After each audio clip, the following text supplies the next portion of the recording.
All right, Miriam Spritzer from Black Film and TV.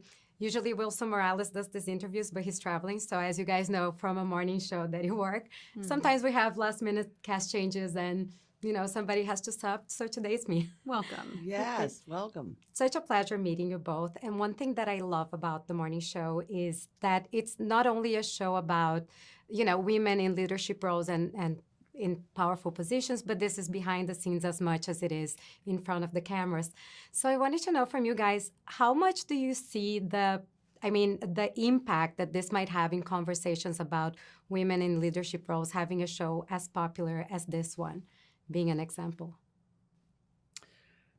I think it's good. I think it's wonderful for women to see a show that has women in power. And I think for Reese and myself to come from where be here from where we've come from is kind of unexpected. At least I don't think we planned on being here in these seats.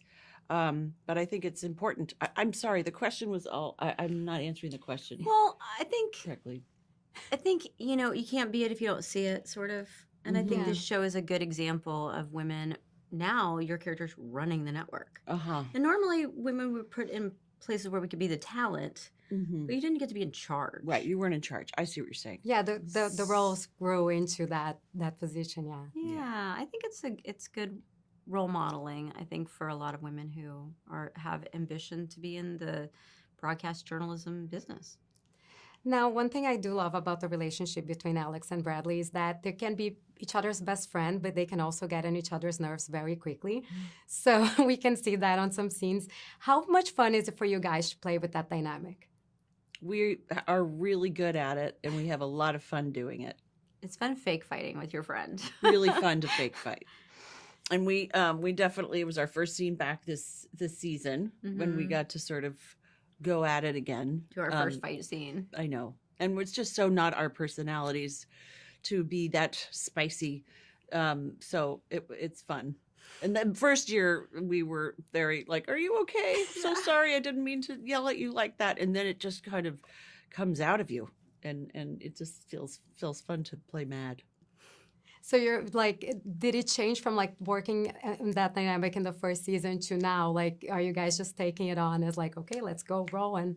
Well, at this point, we've 4 seasons in, we definitely have our muscles have strengthened in that department. Yeah, and I think we understand who Alex and Bradley are, and that they can fight because they have ultimately a lot of respect for each other and a lot of love for each other.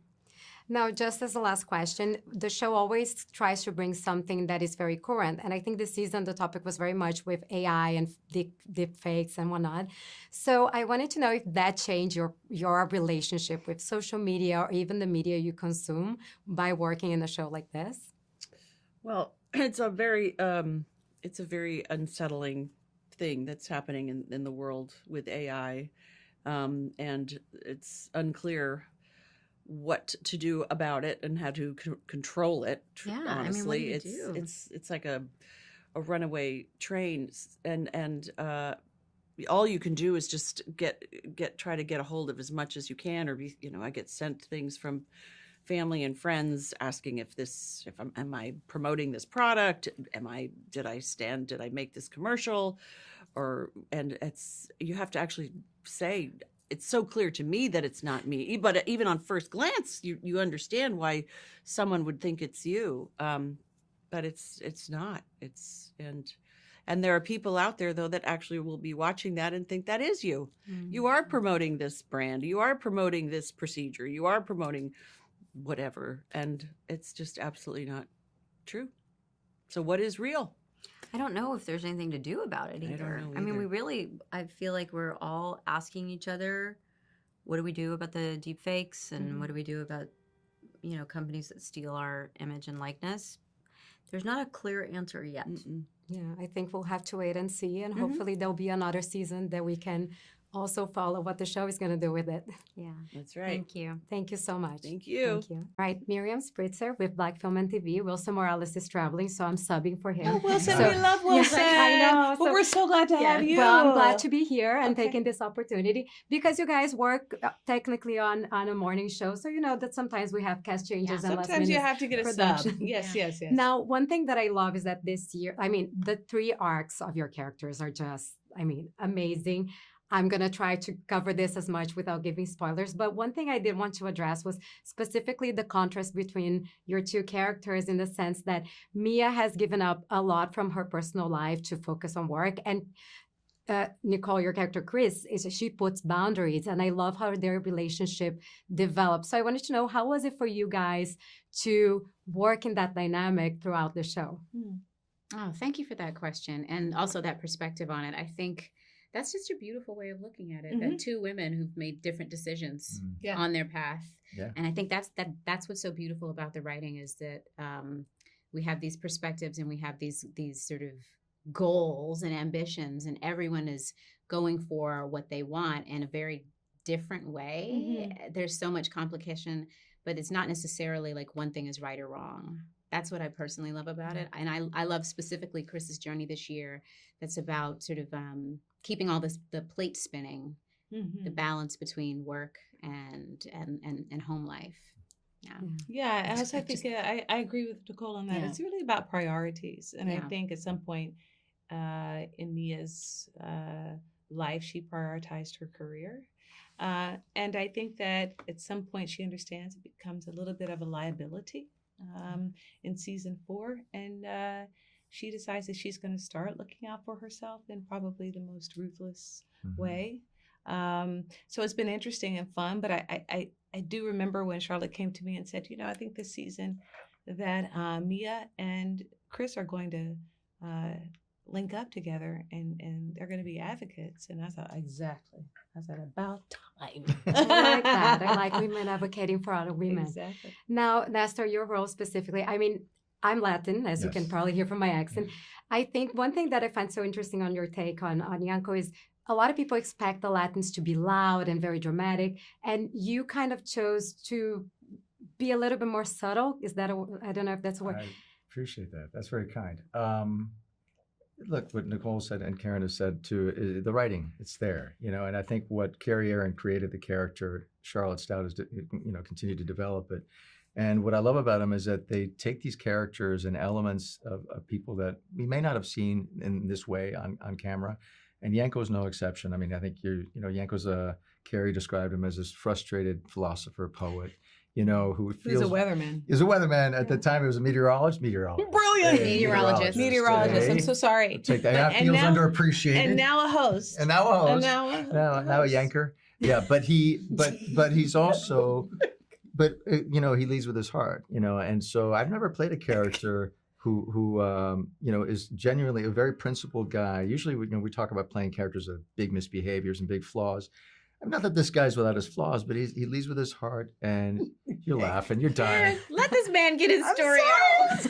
Yanker, man, yanker. Everybody has flaws. We all have flaws. We do. I mean, That's he's the pretty point. perfect. No, but he is a quieter. But like a man who cares. I can't get through this. I don't know why it's rare to have You a know man what? who Yeah, there cares you and go. moves from the Thank you, heart. Nicole. I Yes. appreciate because as an actor, you have to defend your character. Yes, and your you character do. point of view. You So, protect them. You are yes. a protector of your Protect character. them. I love my guy. Yes. I want to give him a hug. Except he calls him a yanker. Well, guys, I could talk to you about your characters and the performances for hours, but sadly we Miriam. have to wrap. Oh, Thank you Thank you. so Thank you. much. Great question. Thank you. Thank you so These are much. great Miriam. questions. Thank you. Appreciate That's it. it. Hi, Miriam Spritzer from Black Film and TV. Mariam, so lovely to meet you. Lovely to meet you too. As you can hear from my accent, I come from Brazil. So Yes. coming from France and working on an American TV show, you're kind of like this international voice, this foreign voice within a majorly American cast. How is it for you to have this role and even to portray the character of such leadership within this American corporate world of media and whatnot? It's funny because when you're out of your comfort zone, it creates something that could be shaky. but at the same time you learn a lot about yourself and the world itself. So I'm always excited when I kind of dive into the unknown and try to trust myself, even if I'm not that confident person I wish I would be. I could be, but it's challenging, and through the challenge, you can even like discover different parts of yourself that was still unknown, and I, even if sometimes I get anxious about it, I really enjoy that process. Now, I love that you mentioned with the being out of your comfort zone, but Celine specifically, she seems to be very comfortable in her powerful position. How much fun did you have playing a role like that? Because it must be it must be fun to be on the set and dress that type of personality. Yeah, well, she seems to be confident, but at the same time, she's a very complex character. And she's entering this world with, again, a lot of confidence, but at the same time, she's like imprisoned in this idea that she has to prove herself. She has to prove herself to her family, to the world, the new world she's entering. So navigating with all those feelings that she wants and she thinks she needs to hide because she needs to show the world how powerful and how in charge she is and how she can be trusted, is something that will not, like erase the way she feels deep inside and how unsteady she can be in different environments or situations. Now, the show throughout the seasons, of course, you just joined this season, but the show has always addressed something that was very current. And I think this season, the topic very much is AI and the deepfakes and how that, is going to impact our lives. How much working in a show like this changes the way you relate to media or social media? Did it impact at all or made you rethink about it? Well, the thing is, I've been experiencing medias for a long time now, and the way I see things have changed. Also because the media has changed so much over the years, and especially now with what you just said, the AI subject, which is something that really scares me. And but it's also interesting to question what you're fed with. And I have a son who's 14 and who starts to, explore not the social media yet, but the news, like how they're delivered to you and how manipulative it can be.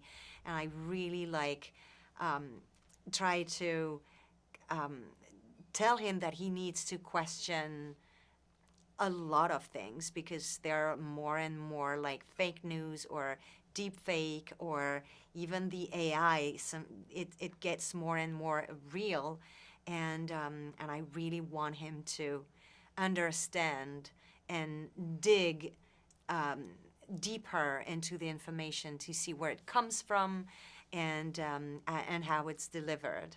Yeah, I think we have to filter a lot more nowadays than before. Yeah. Well, thank you so much. Thank you Congratulations on the Thank show, you. and it's so exciting to see you in the show. Thank you. Thank you so much. So I'm Miriam Spritzer with Black Film and TV, subbing for Wilson Morales. So first of all, it's such a pleasure meeting both of you because I'm a huge fan of the show. And one thing that I love is that, the show is led by women on camera and behind the cameras as well.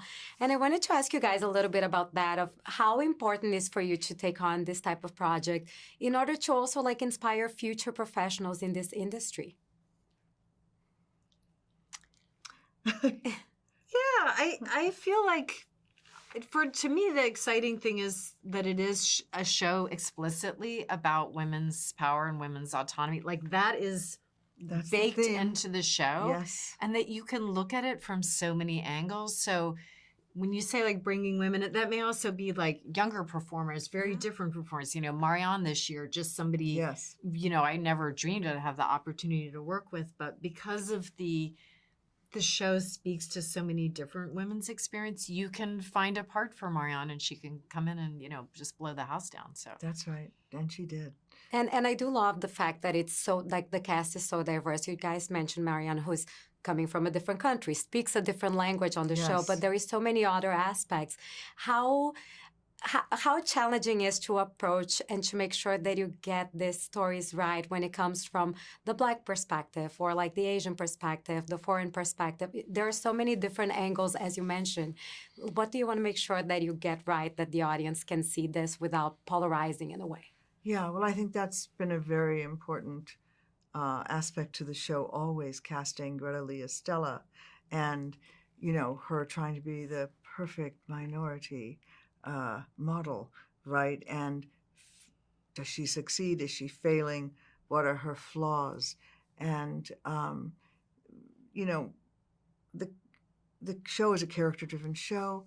It's always wonderful doing a show about Karen Pittman's point of view as a Black woman in a power position, and how she navigates that with elegance and power and dignity.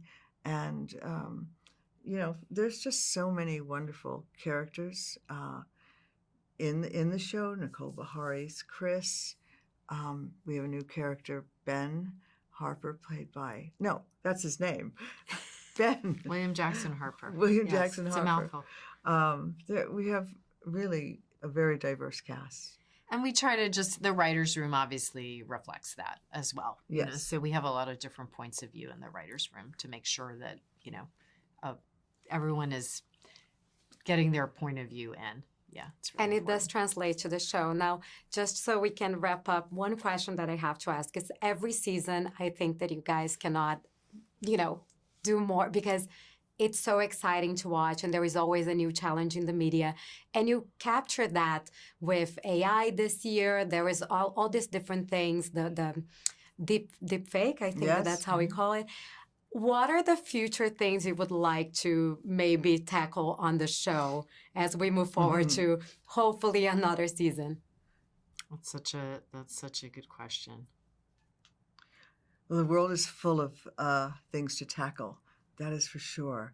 It's ever changing. I think our democracy is in question.